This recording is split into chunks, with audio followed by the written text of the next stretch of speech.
Hospital నడిపేటటువంటి Madhavilatha గారు మొన్నటిసారి వ్యూహాత్మకంగానే హైదరాబాద్ రాజకీయాల్లోకి అడుగుపెట్టారు. హైదరాబాద్లో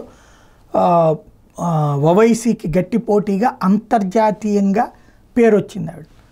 అయితే అక్కడతో ఆగిపోకుండా ఇప్పుడు ఓటమి పాలైంది. గతం కంటే కూడా తక్కువ ఓట్లు వచ్చినాయని బాధపడకుండా భయపడకుండా మళ్ళీ కంటిన్యూ అవుతుంది. ఎందుకంటే ఈ ఏడాది ఇంకొక రెండేళ్లలో నియోజకవర్గాల పునర్విభజన జరుగుతుంది.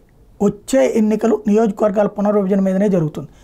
అసెంబ్లీలకి 2009 సంవత్సరంలో పునర్విభజన జరిగింది. పార్లమెంట్కి అప్పుడు జరగలేదు. ఈ దఫా దాదాపు 40 ఏళ్ళు అయిపోయింది పార్లమెంట్ స్థానాల పునర్విభజన. కాబట్టి ఈ దఫా పార్లమెంట్ స్థానాల పునర్విభజన కూడా జరగబోతోంది. అందులో హైదరాబాద్ పార్లమెంట్ స్థానం 2 అవుతుందో 3 అవుతుందో తెలియదు.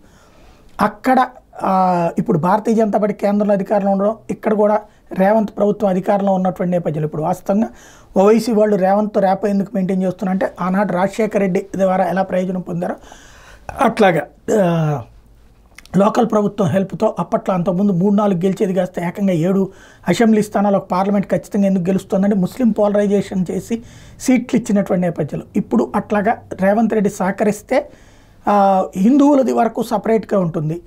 అలా కాకపోతే కనుక ఇక్కడ గట్టి పోటీ ఉండేటటువంటి వాతావరణం ఉంటుంది. ఓవరాల్గా అయితే మాధవీలత మాత్రం ఖచ్చితంగా హైదరాబాద్ 2 అవుతుందా, హైదరాబాద్ 3 అవుతుందా, పార్లమెంటు స్థానం నుంచి గెలిచేందుకు అవకాశాలు ఫ్యూచర్లో అయితే ఉంటాయి.